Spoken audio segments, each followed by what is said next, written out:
Welcome to Shelf Indulgence, the perfect place for book lovers who can't resist adding just one more book to their overflowing bookshelves.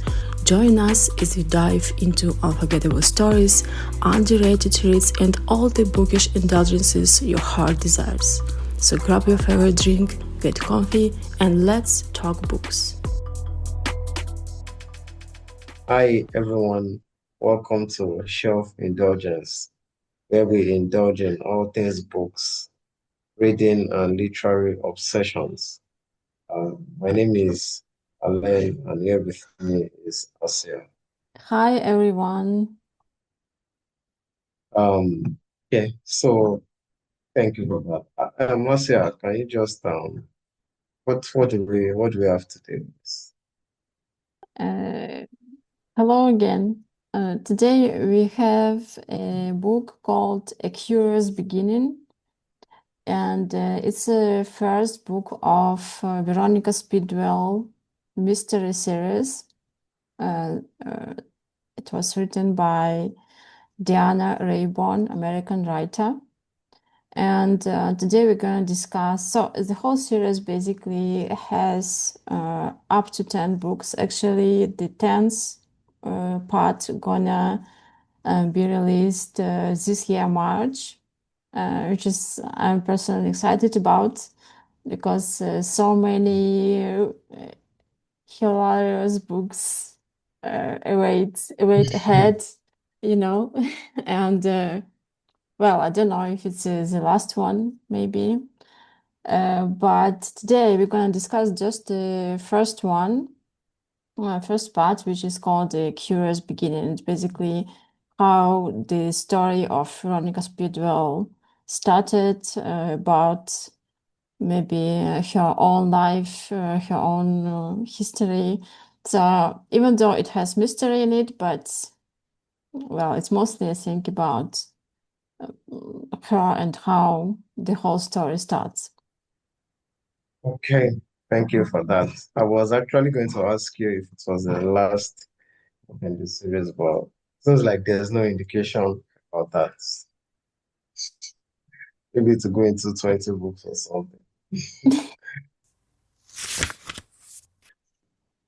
Anyway, we shall be going into the 15 seconds plot. As you all know, I'm the unbeaten reigning champion, so we shall give Asia another try today to see if she Oh can my topple goodness. me, right? Okay. Who So starts? who is to start? Okay, let me start then. Yeah, I'm ready. 1, 2, go. Okay, an orphan teams up with a scientist slash professor to solve the murder of a very close ally, which unravels into Stop, stop, a stop, deeper stop, mystery. stop, stop. I I think you had just one more sentence to go. Just have one you more sentence. are you it seemed to me you cheated. Why did I cheat? How? Have you I didn't have write you it down. No. are you sure? I'm sure I didn't write it down. I didn't Okay. write it down. Trust me, trust me. Okay, I, so we will I do don't believe you. yours I don't now. believe. Okay. Are you ready? Yes. One, two, go.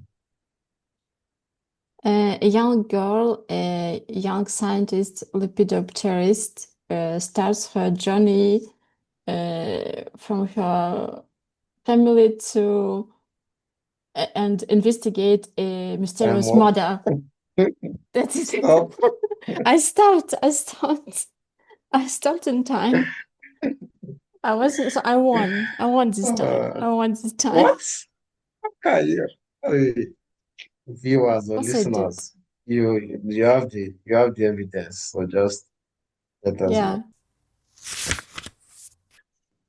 let's move on and maybe speak more about the plot in more decent ways than we just did it.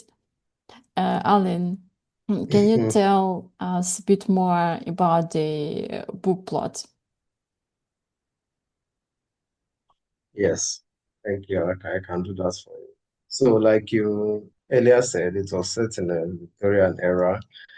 It is about a young lady, orphan, who, you know, after the death of her aunt, had um, plan of her own to explore the world without any boundary, without any restriction. She was free, to explore the world, but you know, before or as she was about to do that, fate caught up with her, and she was plunged deep into, a series of mystery, um, where she ended up teaming up with a scientist, a researcher, a natural scientist is what I'll call him, by the name of Stoker.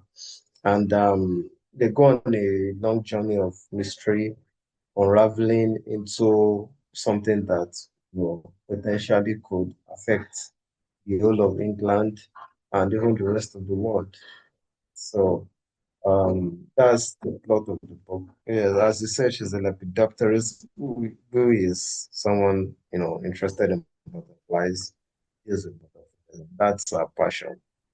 So yes, Veronica is a very unusual, lady who just surprises everyone she meets. Uh, but that's so simply what is about. Do you have Uh, anything to add? yeah, thank you. Yeah, that's it. If it comes to the plot, I don't have much to add. I possibly just add that this character is based on an actual person who lived during Victorian era, and surprise, surprise, she was a lepidopterist as well.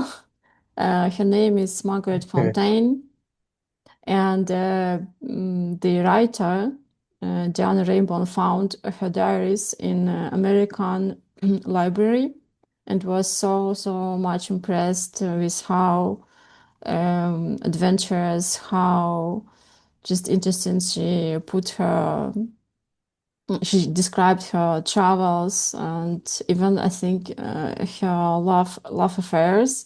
So she based her character on these diaries, and not only on that.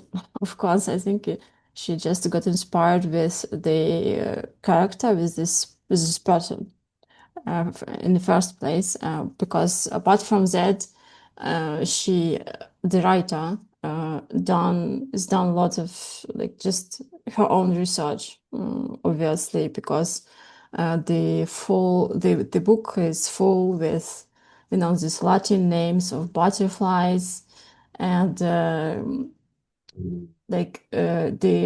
Veronica as a character seems to be quite layered in terms of like she traveled a lot. Like in the first book, we don't know much about her story. She's like a mystery herself, mystery like a huge secret. Like we don't know much because she Oh, herself doesn't know much about her previous life, and we basically getting to know her along the way. Okay, let's move on. Now we have our normal section where we discuss our best character, worst character, and so on. Right, so let's start. Alan, what's your okay. best character in the book? Yes. So my best character actually um didn't last so long in the book. His name is Baron Maximilian von Stauffenberg. He's German, and he's this mysterious creature that just appeared during, remember I said aunt died and there was a funeral. So this mysterious creature just appeared after the funeral. And coincidentally, it was there to save her from something that happened. And his plans kind of coincided with her plans, so she just went with him. I'm picking him as my favorite character because number one, Nika is a good judge of character and she immediately liked him. He was a very good person, a gentle soul. And as we found out more about him in the book, saw that he's a loyal friend. He is he's very caring, he's very kind, very thoughtful. And yeah, I just liked him. I like this character and I like this, you know, all through the book. That's my favorite. How about yours? Uh, okay, my favorite character will be quite obvious. It's Veronica. It doesn't mean she doesn't have um, it doesn't mean I like her 100%. Maybe not, but I think she is quite like the whole story is basically about her, and it's she built as an unusual character for Victorian era. Like she's sometimes she's straightforward. She doesn't behave as a normal Victorian lady and things like that. She's very open-minded, and she's adventurous. She traveled a lot herself, like being a young girl during Victorian era. She already traveled. Like she calls herself a scientist, even though she didn't study like normally any science or something. Yeah, She just learned herself what she was interested about. So I think yeah, that is why mostly I like her. And okay, let's say just obvious choice for this book. I couldn't pick Stoker.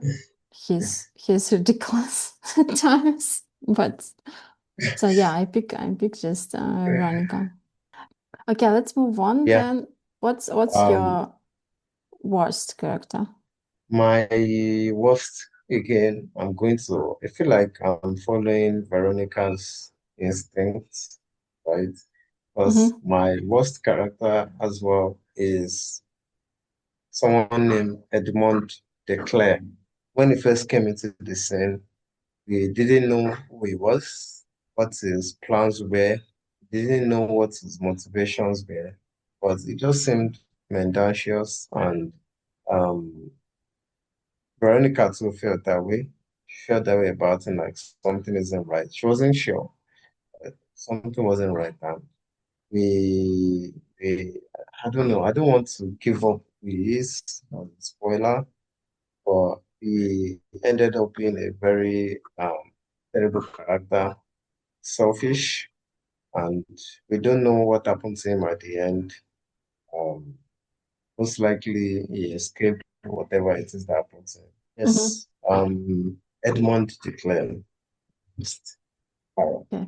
That is Okay. yes. Okay, mine is um, someone who ruled. So at some point in his story, Veronica and Stoker had to find somewhere to hide. Yeah, and Yes. they ended up joining a traveling circus.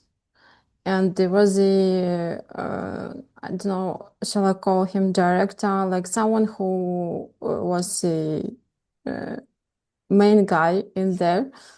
And he's called Professor Pigopagus. Right? I pick him as the worst character just because he wasn't really like honest and open. He was like just trying to play uh, some, just was searching for benefits, not really caring about his employees. It's not like employees. They all were quite weird characters, right, in the book, since it's travel and circus and the way it was before. It's like just how do you call those people? They all not usual, right? They all are. Yes. I can't. Maybe some of them are super talented, but some of them are just weird people. And so the way he even behaved with Stalker, he just wanted to get some revenge and didn't really care about Stalker and not only about him, about his just colleagues, let's say. And even thinking about what Stoker did to make it, I didn't think it was so terrible. Like Mm, he must yes, have been, yes, Stoker didn't do something so bad to warrant that kind of revenge. So he's just a bitter, bitter, terrible person, in my opinion. yeah, yeah, Okay, that's so true. let's move on. What is your favorite scene? My favorite scene, okay, my favorite scene. Let's start from the end. From okay, my favorite scene is just the final scene. I will try not to reveal much, but just the way it was organized through this couple, this Veronica and Stoker, because the final scene basically is to reveal the villains, right? Reveal everything Hmm. because there were a few lines, like plot lines, and they just invited, like it went as it sometimes happen in a classic mystery, right? They just invited everyone, but Mm-hmm. like to join them and to clear everything and. So the way it was organized, it was like a little performance in the Stoker's place. So yeah, I think it's just just was cool, and it was also great because even when we thought, like the reader thought that everything is clear, finally there still was something else behind it. So yeah, I pick it as my What's favorite. twist? Yeah. One plot twist after another plot twist. Okay, what's about you? What's your favorite? For me, so this Baron that was my favorite character brought Veronica to meet up with Stoker to take care of her. So she was even with Stoker in his like call it apartment. And because Stoker was usually busy indoors, he has this errand boy. He sends on errands to get him dinner, to get him the paper, things like that. The boy's name is Badger. He's a very hardworking boy, but comes from a very poor family, and he's the one that provides for them. So basically, um, Stoker had eaten his dinner, which was ham, and when was it dinner? He had eaten his meal, and when Badger came to meet him to carry out an errand, he told Badger that the ham caused him indigestion, so he should take the arm away and make sure to tell the butcher not to make that kind of mistake anymore. But in actual fact, he was trying to find a way to give Badger, that food because he knows the boy needs it. Boy is from a poor family, and he didn't want to hurt the boy's pride by offering it to him. And so he doesn't mask it like, I can't eat this thing anymore. Take it, take it. Just take it away. It's which the boy gladly took. And after that scene, Veronica actually noticed what happened and she she told him about it. Yeah, he admitted it. So I just felt it was like we're just getting to know these characters, right? And to see that kind part of him, even though he's not my favorite character or yours, it was still a nice thing to do for them. Yeah, So yeah, yeah, that's my yes. Mm-hmm. Okay, agreed. Let's move on and maybe pick the most ridiculous moment of the book. I go first. Yes, yes. Okay, so you mentioned the professor of the traveling circus, right, as your worst character. There was one of the members of the circus. Her name is Salome. I can't remember what her act is, but She was doing apparently something she and like Stoker used to. Aryan dance, or but actually she was Oh, okay. doing a bit more than that. If people pay her a bit more, she can just, you know, remove some more clothes. Yeah. Yeah, so apparently she and Stoker were an item when we used to be part of the travel circus. And when she saw Veronica, remember they were pretending to be married, right? Hmm. Yes, So when yes. she saw Veronica, obviously she felt, who is this? Who is this woman coming from nowhere? Take my man. Huh? Who is this woman? So she tried to belittle Veronica. She tried to present herself like, yeah, I knew him first. Before you got Hmm. there, I was there. Like, yeah, so she expected Veronica to feel what's the word? Just Let maybe me find feel out now. She expected insecure Veronica and to, yeah, that is the word. Thank you so much. She oh, wanted really? Veronica to feel insecure, to feel self-doubt, like to feel threatened, to feel just below her, right? But Veronica obviously wasn't like that. She didn't even have any interest in knowing anything. And that was so annoying to, Salome. And Hmm. so the scene I'm talking about that was ridiculous was how Salome just kept badgering, you know, Veronica, trying to get her to ask her questions to want to know about. Got to a time when Veronica was like didn't even respond. Salome just, burst out crying. Like, why don't you why don't you want to know? Like, are you kidding me? Is it by force? So yeah, that was kind of ridiculous. And Okay. I don't know. I think I'm not being misogynistic, but Uh, I believe women can be like that sometimes, right? yeah, I think they can. I think they Thank you can. so much. Thank you. Okay, I'm Okay. going to support you not in being misogynistic. I support you about this particular character and how she behaves with Veronica and the Stoker. Even though later we would get to know she was paid for being like that, paid for being like just trying to get more information out of Nosy. Yes. yeah, out of this couple. But anyway, support you in this. Right now we'll be going into our outtakes and unpopular opinion. Um, I'm going to start, right? I don't Mm-hmm. know if I'll call this either of that, but I just loved also this spilled into book two, but I loved the banter between Stoker and Car. I mean, it's obvious that there's sexual tension. In most books, they would have just got into the sexual part immediately, but no, not this book.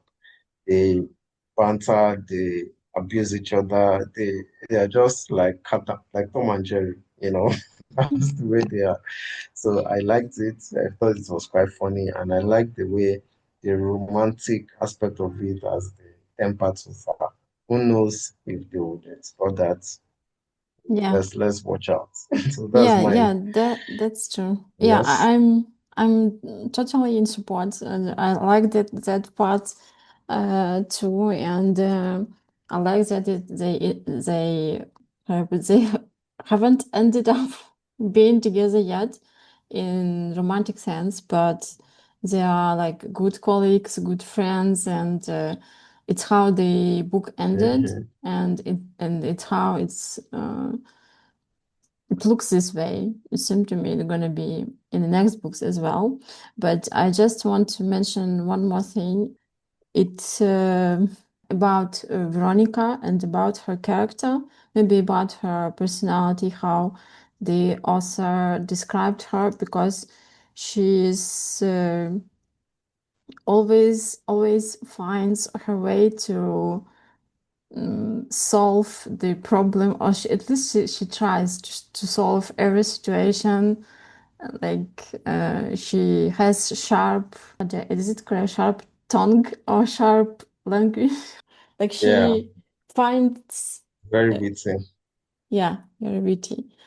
And it seems sometimes it seems so like unrealistic. Like you sometimes you just think, oh my goodness, like people can't behave like that. Just it's not possible to be always be prepared for every situation. Just it's not possible. Even though there were moments like Yeah, right when she couldn't handle the situation and even got hurt or things like that. But still, sometimes it was like, sometimes it seemed really unrealistic to me. I absolutely agree with you on that. I felt that way as well. Okay, Okay. so we're moving on to our next um, section, which is shelf or sell. Asia, are you shelving or selling this book? I'm definitely gonna shelf it. Like it's for me, it's like without a doubt, I'm going to shelf it and I'm going to continue reading this series. What about you? Yes, for me as well, it's a shelf. I didn't think it would be this way, but yes, it has grown on me. It's a shelf. Okay. Thank you. Thank you. Let's give the final rating then. You can find a full rating in the description, but now you're going to give the basically star rating. Um, okay, to be honest, I'm in two minds. I'm between 4 stars and 3 stars now, and I would maybe for the first book I would give 3 stars. Still, because since I already started the second book and I think I like it more than the first one, so I'm giving it 3 stars. What about you? Okay, I'm with you. I'm giving it a 3 star. Um, Mostly because of what you said about almost seeming like a Mary. So that part was kind of unrealistic to me. So yes, every other part I think was fine. So giving it a 3 stars. So I'm also going to join you in reading the rest of the series. Okay. All right. Okay. Yeah. So with that, we have come to the end of this episode. Please check out our social media or give us a comment, give us what you think about the book. Please check out The Curious Beginning by Deanna Raybourn. 10 books so far in the series. Let us know how you like it. And we will see you in our next episode. Bye. Bye.